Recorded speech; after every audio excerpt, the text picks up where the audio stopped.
Good morning, wrestling fans. Welcome to PWR Today. It's Thursday morning. It's January 27th, 2021 or 2022 if you're in this year with us. The man they call Meathead, Matthew Thomas. Matthew, it took all the way to the 27th for me to get the year wrong. Hey, well, somewhere in the multiverse, I'm sure somebody is going to listen to this on in January of 2021. Then that will be accurate. That's the way that works, right? Or no, I guess we have to go in the opposite direction. Oh, we have to start doing the episodes at future dates. So when somebody's listening to it in the future, then it'll be accurate. But I guess Matthew, you're right. Yeah. All right. When was the last time you wrote a check? Oh, my goodness. Let me put some serious thought into this. I mean, it hasn't. That's all the answer I need. Yeah. No. So it would have been, with a counter check. I haven't owned an actual checkbook in quite a few years. We're probably going in on half a decade at least. I still write my rent checks on paper. And, the whole thing back in the day, because I'm older than you and you're just a child. But back in the day, it used to be that, you'd write the check wrong and you'd have to scribble it out and do it again. Or I knew that I was going to get it right for a few weeks in a row and then I was going to goof up at some point later on. But 2022. And I will tell you, the last time that I wrote a check, it had been so long between that time and the previous point of me writing a check. The whole thing where you put the cents over the dollar amount or whatever, that caught me off guard. So, yeah, man, check writing and faxing, man. That's what we do here on PWR today. Well, I can still write a check. Don't worry, I'm not writing checks my ass can't cash. Let's talk about wrestling news, but first, let's talk about the sponsor. Does Collar and Elbow accept checks? Can you fax them a check? I don't think so. Maybe it's worth hitting up Michael J. Fax to the Future? Yeah, they're frequently asked questions to see if they do accept checks. But nevertheless, if you want to look good while you're going to the bank to order some checks, head on over to collarandelbowbrand.com. Promo code LindaK saves you 10% that you can use to buy more Collar and Elbow gear or put that money right in the bank. And maybe you can even get some of those personalized checks with like Disney characters or professional wrestlers on it. Oh, way back in the day, I had Simpsons checks. Now that I think about it. In the 90s, Interesting, man. I mean, funny though, what a waste of paper checks are when people just send it to you. Like I have a loan for my newest car that I had gotten last year, and the creditor sent me an entire book to send them back checks. I said, no, man, what's the sign up for online? And boom, boom, boom. So I'm looking at it right now. I will share this.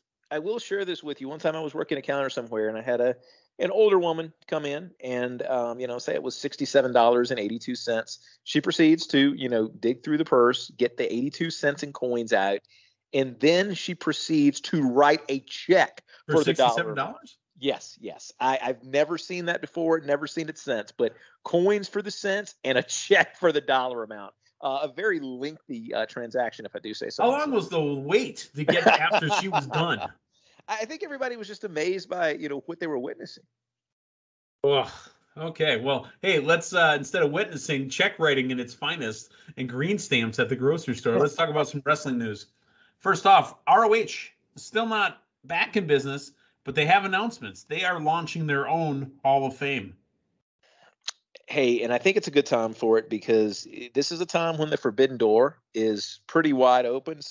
Way wide open. So, I mean, good and well, you're going to have an induction of Punk. You're going to have an induction of Danielson. You're going to have an induction of high-name talents that... How about Samoa Joe? Mm-hmm, exactly. So, I think this is a very, very clever move by ROH. I don't know if Kevin Steen can show up at any point, but...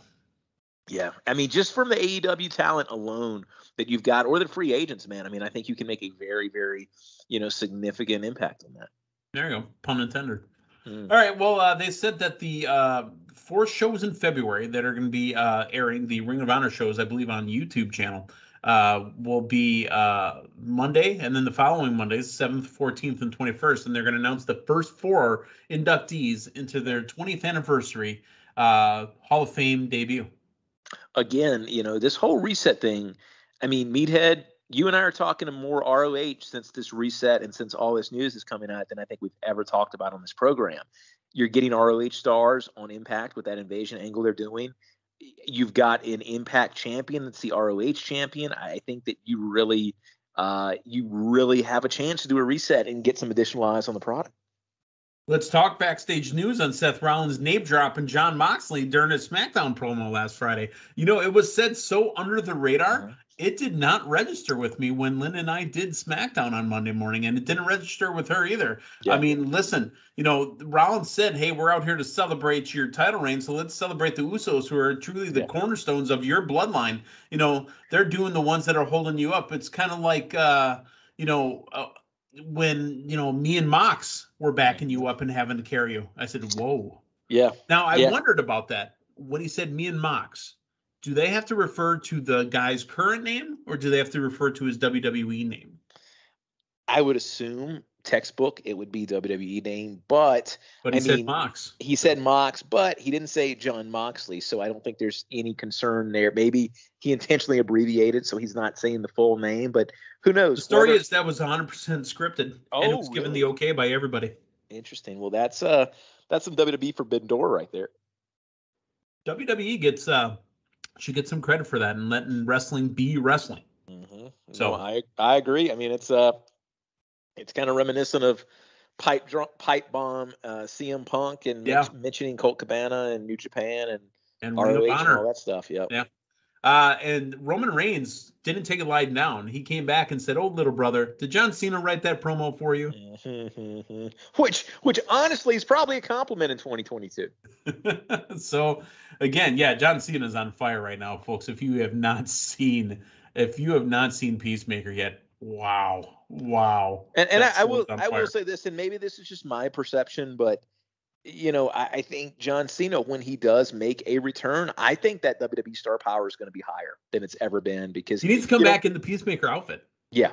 Oh, I think that would be huge. Because remember, we had Super Cena, we had the Marine Cena. We need Peacemaker Cena back. Well, and you stop and think about Batista's run in 2014 that was not hugely. That was supposed to be the Drax Batista. Yeah. And I mean, now you look at Batista, I think what WWE fans associate him with is a pretty high profile Hollywood celebrity. So I don't think you would have the same response that you did in 2014 to Batista. And I think Cena's stock has risen, dramatically as well. And the fans miss him. I mean, let's be honest. If Cena showed up on Raw, SmackDown, or just showed up in pay-per-view or special event, whatever the hell they're calling it, the place would explode. And it's star power. And I think all you need to really reference is the crowd reaction to Cody last night to kind of get a feel for what that was like in WWE.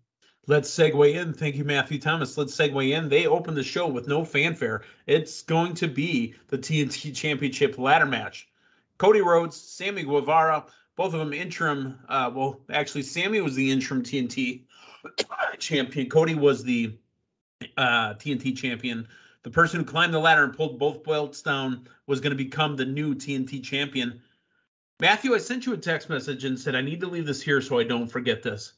I think Cody Rhodes heightened on Sammy Guevara last night. And by that, folks, watch Seinfeld. You know what I'm talking about, when Mickey, hanging out with Kramer, was heightening to, get a couple extra inches. Cody Rhodes looks like he had about 2 inches of rubber on the bottom of his boots.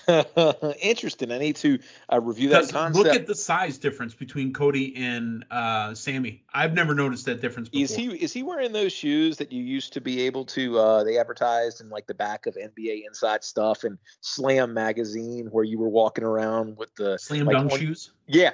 Is that what Cody's doing? My goodness. You know what? I'll have to go back and watch it, but overall, absolutely amazing match. Watch Cody's interaction with the fans. Watch him mugging for the fans when he goes into the audience. That was very, very interesting to watch as we get this continual progression of this Cody Rhodes character. You told us last week, and I believe even yesterday morning, that Cody needed to win this match. The winner, a new champion, Sammy Guevara. Tell me what you think.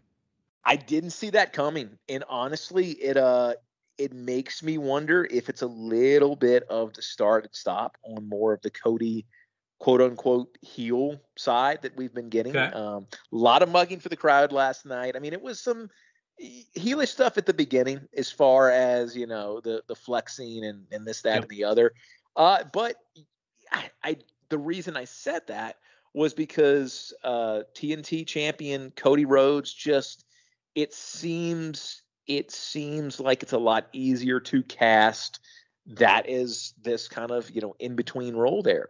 So, I mean, maybe maybe I was clearly wrong in the decision they made. So we'll see where this goes from time to time. Now, something that's always in the back of my head too is how far at any given time are we from Cody taking some time away to do press for Go Big Show or Roads to the Top or, whatever he's doing at any given time. Maybe this is Cody bowing out for a little bit.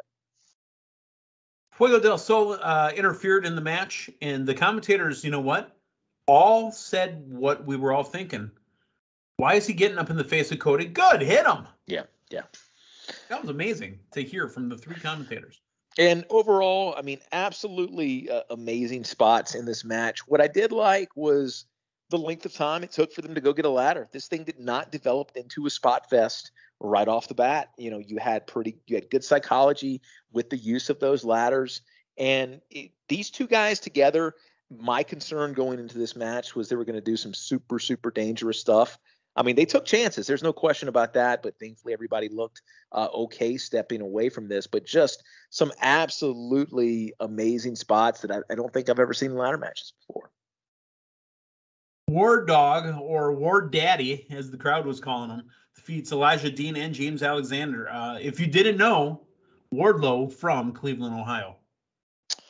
Yeah, Wardlow, I guess you go down to Cleveland, Ohio, you see Wardlow hanging out on the beaches there. Well, no. On the beach last night was Shivani, Ricky Starks, and Hobbs. Yeah. So at least they did kind of explain it away without explaining it away. Cleveland beaches. It's like an oxymoron. That was necessary. Him tearing through him, it was necessary. And I'm okay with it. Yeah. No, I mean, they are clearly grooming us for a Wardlow face run at some point. And we'll come back to Wardlow in a little bit here. Mm-hmm. Let's talk about the trios match. Jericho Santana Ortiz 2.0 and Daniel Garcia. Santana Ortiz not tagging in Jericho. Jericho dropped down, didn't want anything to do with it. Hits the Judas effects at the end to give his team the win. Hey, I'm fine to see where this goes. We've got the dissension already with Jericho and Eddie Kingston. So it makes sense. They should have some dissension with Eddie Kingston's boys here. So this has got me intrigued. CM Punk and MJF back and forth verbally again. It's still good, right? And I still enjoy it. Here's what, and this is probably, I don't like to waste my energy on hate. I've said this many times before, but here's maybe a little Chicago hate. Why do we have to come back to Chicago every 3 months? I mean, Seriously, we've been in Milwaukee once in the last year. Why do I need consistent Chicago shows? Oh, we're going back to Chicago again. It's not because of Punk. It's because they just continually go back to Chicago. Now we have to hear about CM Punk's going back to Chicago. That story, that part is over for me. Yeah, no, they're in Chicago a ton, man. And I wouldn't mind seeing them out here in this region. They've only had one Denver show, one Colorado show. So I'd like I said, I'm sick of the Punk Chicago stuff. I get it. Let's move on. Yeah. And, well, we at least got it coming again next week, it looks like. All right. Well, Red Velvet and legit Layla Hirsch, kind of a heated, very quickly rivalry, ends pretty quickly as well. Hirsch defeats Velvet, and, she resorted to a roll-up with a handful of tights to win, obviously. After the match, she tried to attempt further damage, but Statlander came out for the save. Yeah, it'll be interesting to see kind of what progression we get with Layla Hirsch. I mean, I imagine she's going into something with Statlander here. I feel like this has been something that we've seen brewing mainly on the the dark shows. So it'll be good to see maybe a little bit more main roster action or main show action for all of these. Britt Baker with a DMD promo. She's got her awards from PWI. Britt Baker had an amazing 2021. I didn't like this promo. Not at all. Let me kind of throw some points out there, and then you concur or disagree. Mm-hmm. One Baker reference was enough. One Baker Mayfield / Britt Baker reference was enough. 2, the crowd didn't like it, or they just didn't care, and they had their own chance. The only thing that saved her was she didn't bow into the crowd and listen to them. She just pushed through and did her thing. But it was too long. It was too much. And I don't think it served a purpose. It reminded me a lot of Punk's Cheap Heat promo when he was in Long Island, yeah. It's just so it's one thing going after local sports teams at a house show or something like that, where you're trying to build, okay, this person's a heel. Let's make this clear though. Pittsburgh and Cleveland have no love lost between them. Yeah, and honestly, it made more sense that night with Punk, because that's about the only thing you could do to get Punk booed in that building, and that was to get people from cheering for MJF. Yeah, and that was the desired effect. Britt Baker, right. I know people like her, but I still like her. Yeah, she's pretty clear a heel, so there's no need to go for that extra low-hanging fruit, and I feel like that's what they did. That they did in this promo. It felt like a lowest common denominator promo. And did you catch Tony looked like he was about to doze off a couple times on the ropes, if you noticed that. He gets way too comfortable in the corner. Yeah. Like he looked really, really comfortable. And all this was crapping on Cleveland. I mean, that's really all it was. All right. Lights out match. Orange Cassidy and Adam Cole. I don't like lights out. I just realized tonight I don't like lights out. Here's why I don't like them. Just call it a no DQ match, falls count anywhere. Just call it something. I want to throw this out there. One of the first AEW lights out matches I remember seeing, they did it like legally like you would, where the match that went on next to last, they announced that as the main event. Mm-hmm. Yep. And in what we saw Justin Roberts do last night was for him to say the lights were going off, and then he announced the stipulations of that match. So, in kayfabe, contractually, you should not be, quote unquote, advertising this, at least via the ring announcer. I know we're getting into the weeds here, but when it makes psychological sense as far as the company relinquishing themselves of liability, it's one thing. When it is just deemed as a stipulation, it's completely different. Yeah. You know what? It was still a great match. Let's not get it twisted here. It was still a great match. Now, Danhausen underneath the ring. Wow. Whoa, hello. How you doing, Danhausen?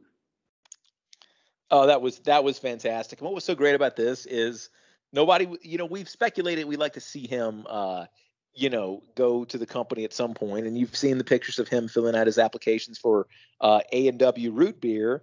So I figured he was probably busy with that job, but nobody was talking about, hey, this is going to be the match where he premieres. There was no speculation, no, hopes that we're up for this. It's just there. It happens.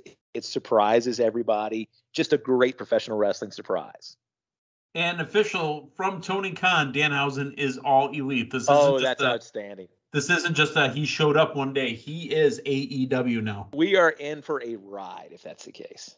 Okay. Well, we've got some Ring of Honor talents that have showed up already. Brody King, Danhausen, Jay Lethal.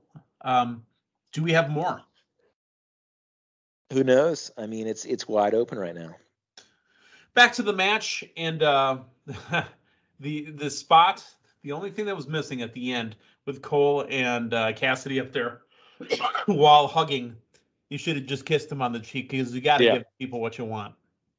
That's it. Other than that, I enjoyed it. So, yeah, and if I looked at Cassidy going over Cole in this match on paper prior, I may have been a little bit critical of the. But he didn't lose. It won't affect his rankings. It was a lights out match. Oh, you know what? Did not dawn on me. You're exactly right. So Cole can lose in a lights out match because it doesn't affect the standing.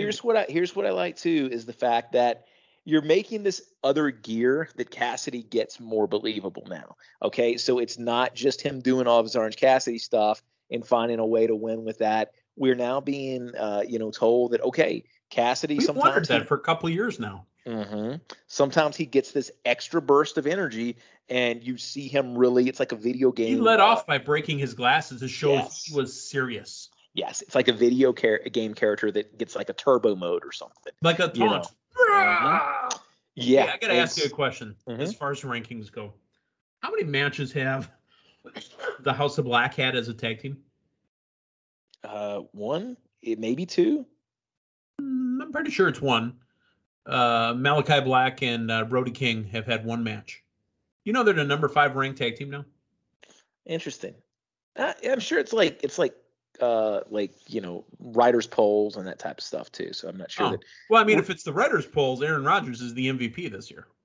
Is that the guy that's supposed to be coming to Denver? Is that what I heard? You got to stop. I mean, I'm telling you what I read, man. That's the thing. There's 90. I'm going to go off on a soapbox here for a second, folks. We haven't really talked about what happened last Saturday yet, and I'm just going to give you a couple quick words. Rodgers isn't going anywhere. Okay, you know what? All these jerk-off jabronis, the Schefters, the Ian Rappaports, all these reporters, the Jay Glazers, they're going to all say, my sources, with their finger to the, my sources tell me, no. Your sources are wrong. Dude will be back. Stop making up stories to make a living. Well, see, I got that from, one of my most reputable sources, dirtysheets.com. They've got a, it used to just be wrestling, but now they're starting to cover NFL or just at least Aaron Rodgers. Fair enough. All right. Well, overall, Peach Break in Cleveland, Ohio in January was a fine show. I enjoyed it.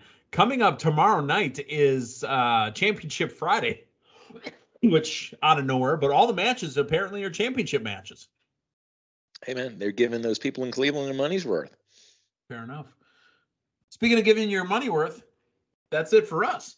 We got one more show tomorrow. We will talk about the Royal Rumble. We will talk about everything heading into the weekend and the final weekend before moves are locked for the PWR 2021-2022 Fantasy Draft. For Matthew Thomas, the man they call Meathead, thanks for stopping by. We'll talk to you tomorrow morning. So long, everyone.